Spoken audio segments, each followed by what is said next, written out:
Welcome to BW Business World. Today we have with us Mr. Bill George.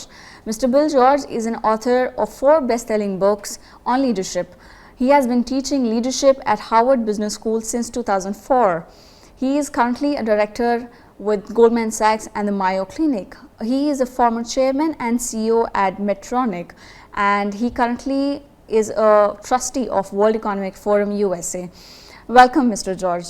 Thank you very much. I would love to know what has been the changing patterns of leadership, especially in the last 5 years. Well, I certainly think in the last 5 years we've been tremendously affected by crises. The COVID impact is going to be enormous on it. And the other significant thing that people have forgotten about is in 2019, the Business Roundtable shifted from shareholder primacy to looking at multi-stakeholders, so focus on your customers, your employees, your communities, and the impact you have on society, as well as your investors. And this is having a huge impact that's just playing out right now in real time. So I think these two things, learning how to lead in crises and at the same time leading on behalf of all your stakeholders, is really what's important. Absolutely. In the last 5 years, what Mr. George is pointing out is companies are trying to shift their focus absolutely from stakeholder supremacy to people-centric, or let's say customer-centric. If we can look about your career, when you started from an entry-level stint to becoming a CEO of the company, this is what most of the people aspire to do in their careers. Give us a sense of hows and whys of this happened. What kind of a to-do list you had at that time to become a CEO of a company? Well, I've been very blessed to have some people that believed in me. And one of my first boss in business who gave me an opportunity to be the general manager and then the president of the microwave oven division of Litton Industries when there was no consumer microwave oven market. So I got to be kind of an entrepreneur inside of a large, very large company. Not a true entrepreneur, because I didn't have to raise funds. But we grow about 50% a year, so I really got to see all the challenges of leading, and that's where I really it was a baptism by fire. Given the times of uncertainty and volatile times, leaders are in like a midst of array of challenges, crisis. They are in a midst of picking what to do and what not to in like positive terms and in favor of their employees and people. You have discussed VUCA 2.0. This is something I was very intrigued with. I would love to know more about it. Well, VUCA is a term that came out of the United States Military Academy that stands for volatility, uncertainty, chaos, and ambiguity. That's the world we're in. They predicted this 20 years ago, and you see right now we're in the midst of multiple intersecting crises. As the post-COVID, COVID's still sort of with us, the war in Russia's war in Ukraine, the high rate of inflation, people leaving the workforce in record numbers, supply chain shortage. These are all multiple crises that are really complex for people. But I think a leader leading through these crises, and today we need leaders to know how to lead in a crisis, because we're not just going back to stable times. They need to have a clear set of vision of where they're going to, like a sailor that's going to that island over there. They can never lose sight of the vision, because they're going to get buffeted by high winds. And to do that, they've got to understand the world they're in. So you need deep experience in your business or your industry. And at the same time, you need to be very flexible, if you will, and have a certain agility and adaptability. Leaders can't be in a fixed mindset. And the final C is, I think today you need to have compassion for people and you need to have courage to lead through difficult times. And if you have those qualities, that you have vision, understanding, passion, courage, and adaptability, you'll be successful. But you can't do it the old way. Absolutely. So compassion and agility are the key to get going for the good leaders. A little more on how the stories came out in your latest book, Discover Your True North. I mean, there are many leaders across the globe, and you have got a chance to talk to many of them. Mm-hmm. Which one story or which one leader was the one you felt impacted the most?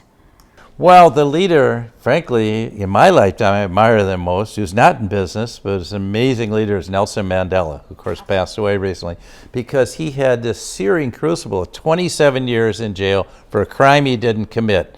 And he went in And, he'd been the one trying to cause all the changes against apartheid. Good for him. But he came out and said, I want to unite people. It's not just about black South Africans, white South Africans. I want to be there for all South Africans. And he did everything he could to unite the country. And I think we need more leaders who are willing to bring people together around a common purpose. And that's what he did. That's why I admire him so. Good to know, and this is common between us. I also admire Nelson Mandela very much. Good. There was a chapter in your book, Leadership in Crisis, and there was a story with Indra Nooyi, and she being a woman leader, I also feel inspired from her, and she talked about a crisis in PepsiCo in 2011. And the lesson we learned out of that is when results are lagging, best leaders try to keep up with that with the adaptability in place and put tactics in place to get the best, even in the crisis. What would you say about this? How and what should be the to-dos for a leader, especially running a company in crisis? Well, first of all, let's take Indra. She is a woman of great courage, but she also had great vision. She saw, when she became CEO, she put in a new mission of really focusing on creating healthier foods and beverages. And this is a long-term vision. People's eating habits don't change quickly. And so there was a lag in that, and she got a lot of criticism, just go back to selling soft drinks and chips. And she said, no, I'm going to stay with this. I'll do some more funding over there. But she had the tenacity to do it. Then an activist came in, Nelson Peltz, and tried to break up the company. And she had the tenacity to stand against it. Someone said, Indra, you have a heart of gold with a backbone of steel. No one's going to push you around. And she knew the right thing for PepsiCo. She's going to go down in history as a truly great leader. And she's continuing to do that right now with women leaders in the United States now that she's turned the CEO job over to Ramon Lagarde. So it's important for leaders to keep values in place, keep principles in place. There have been some set of standard principles, I would say, or common principles of leadership. But in last 2 years, especially last 2 years with COVID, many of those principles have changed or molded for the better. What were those driving trends, I would say, in the last 2 years? Well, I think we're coming back to core principles that are really important. Humanity, recognizing people doing the work on the front lines, recognizing that you have to have compassion for the people you're serving and empathy for them. That we're leading with the heart today, which we traditionally have thought, oh, the smartest person in the room is the best leader. That's just simply not true.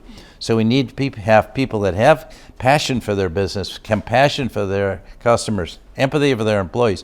And most of all, and I mentioned it earlier, you have to have courage to take transformative actions like Indra did. If you don't have those, you'll wind up like Mark Zuckerberg at Facebook, where you're just buffeted and you don't know how to make decisions. You go from here to here, there's no core. But if you have that core set of values, you know what to do in a crisis. It's the only way you can get through a crisis, is to stay clear to your values and your beliefs. We talked about VUCA times, and currently is the VUCA. What are some of the complexities and challenges leaders of today are facing?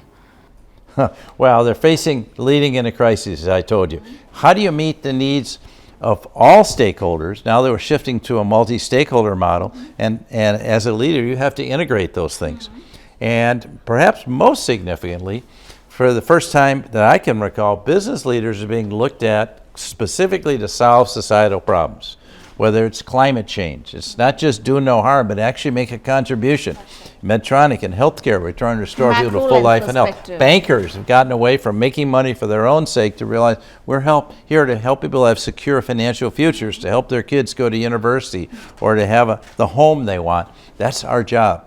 And I think with the tech companies, it's really important that they stay focused on what are we contributing. You know, they've done amazing things, but they also have to have some boundaries around it. So today's leaders have to make sure how and in what ways they are contributing for the larger and macro goals. Right, you have to do that, and that's not socialism.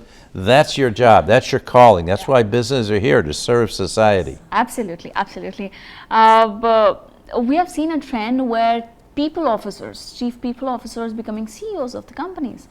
What would be your comment on this? How businesses, or let's say companies, are turning their focus from, not, I would not say turning their focus on, but they are becoming more compassionate and centering toward their people. So what would be your thoughts on this trend? I feel they should always have been that way. In fact, I say to CEOs, I just had a group of CEOs at Harvard Business School, that your job is to be the chief people officer for your company. You can add a head of human resources, but that's your job. You need to focus on the people. You're going to get out of meetings. We find that leaders are spending 72% of their time in meetings. No, get out with the people doing the work in the production line, in the offices, in the call centers, in the R&D labs, in the marketplace, and focus your time on people that are really making a difference. Understand their work and try to make their lives better. In other words, support them in their work. And if you can do that, you'll be really effective. So I think people always have supposed to be good people leaders, but I think that's really becoming the emphasis now. Yeah, now only, just because people have been spending most of their times in boardroom meetings. Yes. And now they're shifting, and they're focused on more people talks and meeting and going onto the grounds. When we talk about your book, what would be the 3 most important lessons a reader would take out of this, in your opinion? What do you think? What would be the 3 most impactful and effective lessons one would take out of this? The most thing is discover your true north, which means know who you are. What are the beliefs you have? What are the values you're raised with and believe in? And what are the principles you lead by? And then find a role where you can find total fulfillment in your work. And then find a place where you can align with an organization and pursue your North Star, as I call it. In other words, the purpose of your leadership. So you can find alignment between your purpose and your company's purpose. At Honeywell, when I was there, I didn't have that because I wasn't inspired by the purpose. I just liked my work. But when I went to Medtronic, I found an alignment between my great desire to help other people, and that's what the company did, restored them full life and health. That's good. Have you able to find your true north? What would you say? What is true north in your personal life? Well, for me, my true north is attempting to help other people and making a difference in the lives of other people. And my North Star, the purpose of my leadership, is to enable people to reach their full potential. So I always thought of myself as a leader, which I did for 30 years. But today, I don't lead anything. I am really trying to help other people reach their full potential. And I take great pleasure by their accomplishments. Not that I have anything to do with it, but just seeing them step up and lead. Lovely to know. In order to make leaders of tomorrow, business schools and schools of leadership are trying to mold their curriculums according to that. What would be your piece of advice to the people teaching or like training people who are leaders of tomorrow? To stop focusing on 20th century management and move forward to the leadership that we need today. In other words, help people become better leaders. It's not about here's 5 principles of leadership. It's about learning themselves. The hardest person you ever have to lead is yourself. Until you know yourself, you can't go out and lead other people. And then helping people learn how to empower and inspire other people to do the job. And those are all qualities we learned through real experience. But I think business schools can help get them pointed in the right direction to figure out what their passions are and then pursue them. That's right. And now that we know that people are trying to shift their focus and attention towards their people, and as all the top level stakeholders and leaders are always their captains of their ships, there is a need of take care of your employees as well. Today, in the backdrop of World Mental Health Day, what would you say? How is the trend going on from now that people in companies, like top level leaders, are paying attention to their employee wellness, especially mental health? That's where it all is, because people have come out of COVID. Yes, they have real stress, feeling down, they feel beleaguered. And we need to inspire people now. But I can tell you, mental health, and Medtronic is in the business, my former company, is a great unexplored area. We know an awful lot about the heart. We know a lot about the joints, but we don't know nearly enough about mental health.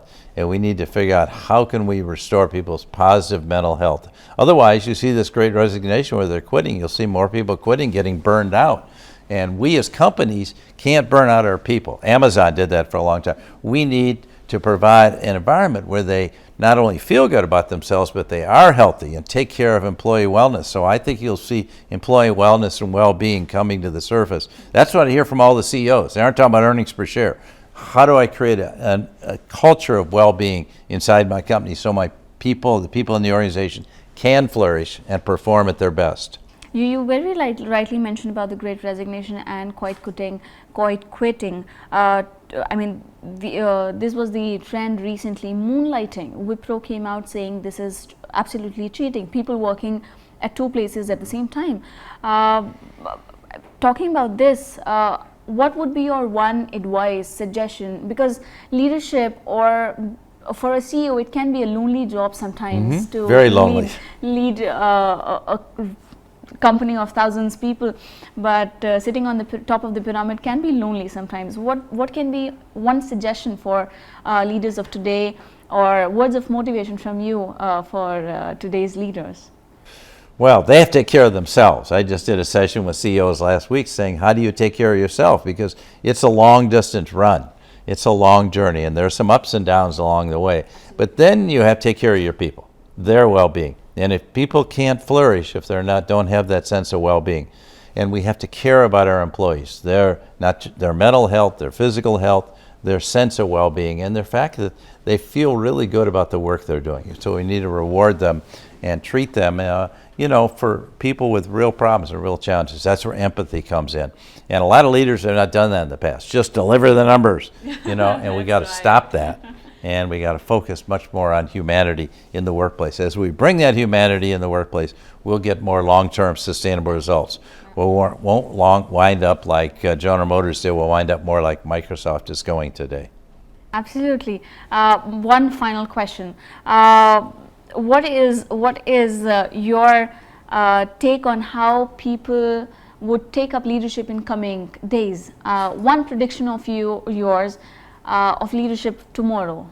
How would it shape up? That we're going to see much better leaders as we shift to the emerging leaders, the Gen Xers, millennials, the baby boomers, from the old command and control style. And by being authentic, and if leaders are authentic, they will flourish, and the companies and the world will be a lot better for it. Thank you so much. It was Good, thank really you insightful. for a great Thank interview. you so much.